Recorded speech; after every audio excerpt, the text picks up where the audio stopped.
สบายดีสบายดีพี่น้องปองไปสบายดีพามาชมสวนยำแรงยำแรงเด้อนี่คอยคำลงแรงนกเอียงกับเพื่อนกำหังคำมาเลยก็มานอนในกกผ่าวนกเอียงนะกระปั๊มกระปีพี่น้องเอ้ยนี่พาชมสวนยำแรงจำหน่ายพักมาเนี่ยโอ้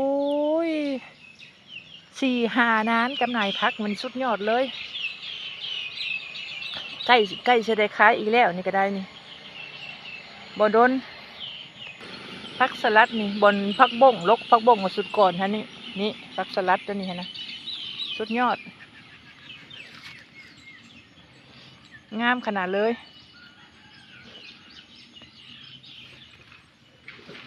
ผสมสวนยำแรงตัดเลยกระบงต่อตัดเลยกระบงต่อ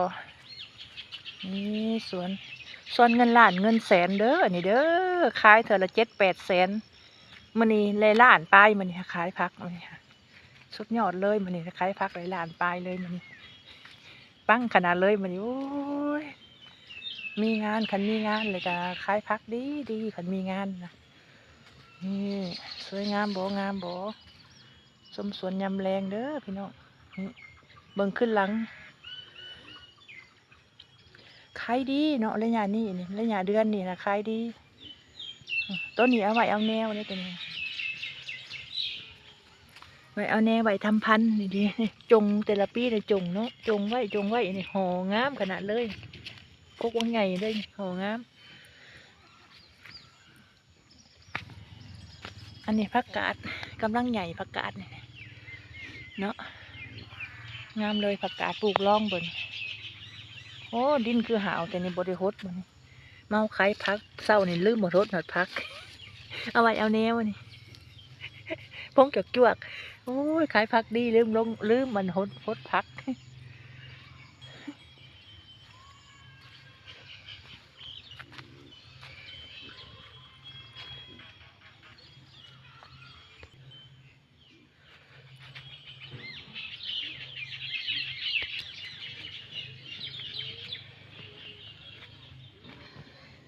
ผักสลัด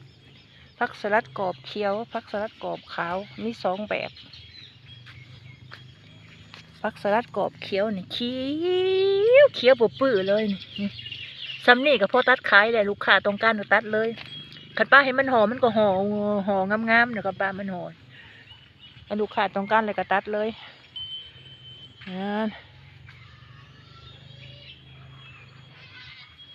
ตัดออกเลยกระบงตัดออกเสานี่กระบงต่อตัดออกเสานี่บงต่อบงไปเลยตัวน่ะพักอันสลัดกรอบขาวเนาะกรอบขาว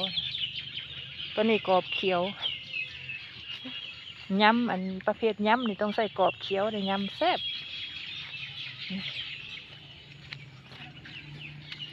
อันนี้จงเอาแนวแต่ละปีจงไปเลยบงติดแล้วเอาผงขี้วัวมาโหย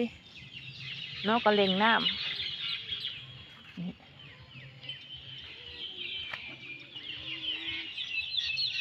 บงต่อตัดออกแล้วก็บงต่อเฮ้ยนกเอี้ยงก็ห้องสนั่นพันพื้นนี่ก็มีพักสลัดเขียวเลยพักอันน่ะหอมลาบมีพักเสริมเลยเนาะมันหนาวมันบกขึ้นพักเสริมหนึ่งยอดบถอดมันลองกองแกงเขาน้ำฮดได้มาไว้เต็มอูเต็มแมงไว้มือเสาก็ฮดตัดนอกเสานี่ก็บงต่อ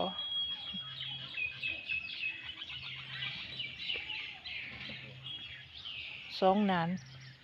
มืออื่นอีกบงอีกตัดขายเสานี่1 2 3 4 5 6 นานตัดขายเสา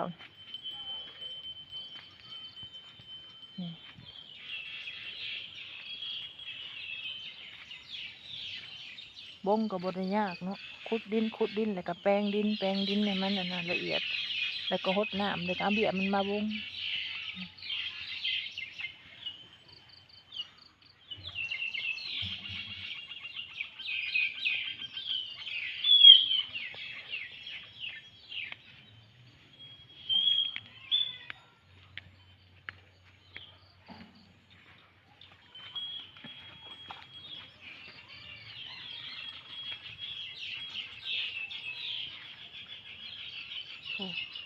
พังเพลงพังลำพร้อมบงพักกันพร้อมบ่ได้เงานอน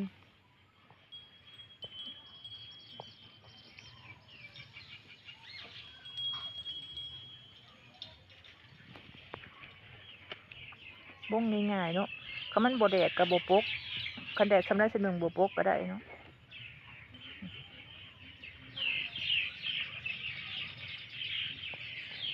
คำแหละบงไว้สงับไปโลด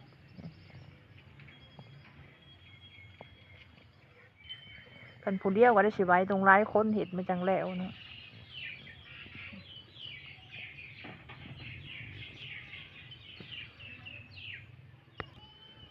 บงผักต้นแรงเหมาะในการบงผักการบงตอนเช้ามันแดดเนาะต้องบงต้นแรงเด้อ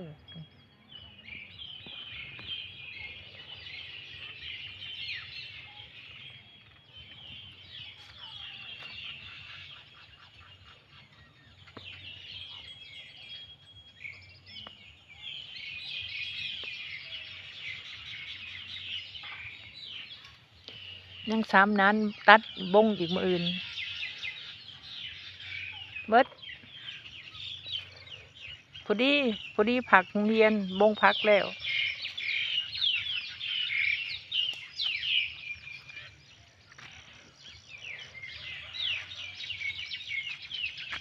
ว้าวมันบ่ขึ้นบ่เกินผังหอมลาบหนาวแล้วบ่ขึ้น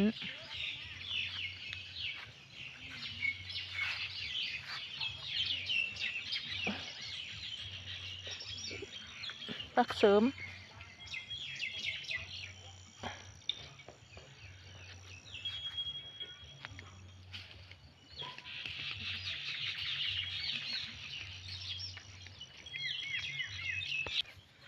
อันนี้เบี้ยมันเนาะ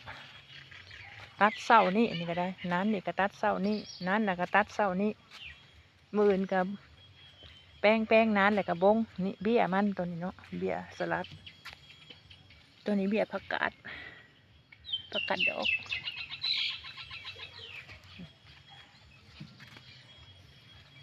เบี้ยสลัดทอนเอาโลดก็บ่ได้ยากเนาะถี่โพดออกคู่ในเลยว่าวันห่างๆว่าสุวรรณที่ว่ะบ้านจนบ่เห็นขี้ดินมันออกคู่ในเลยมื้ออื่นก็ขุดบงอีกเนาะขุดที่เต็มสวนคือเก่าตัวนี้นานพักสลัดอันเด้พักสลัดอันอีทเด้ตัวนี้เนาะตัดขายเสาร์นี้บรรยากาศสวนยำแรงเด้อพี่น้องปองไปสวนยำแรงส้มข่อยเนี่ยเด้อเนาะพอได้ส่งลูกไปโรงเรียนตัวนี้ทั้งน้ำได้มาไว้มานี่กะพักอันหอมอันใส่ลาบอีกมานี่เนาะโซนนี่ตัดเสานี่พักหอมใส่ลาบกับตัดเสานี่พักสลัดกับตัดเสานี่เพราะว่ามันมีงานเนาะขายดีเนี่ยจัดการเลยอันนี้ก็มีผู้ต้องการมืออื่นก็ตัดเลยอันนี้ผู้ต้องการก็ตัดเลยนี่นะสำเนียกินได้แล้วเนาะงามมันหนาวเลยนะคันป้าให้มันใหญ่โอ้ยมันก็ใหญ่กว่านี้แล้วเนาะสมสวนยำแรงเด้อพี่น้องปองไปงามมาเฮานี่ข้ออวยลาลงอยู่ดีมีแหงเด้อบายบาย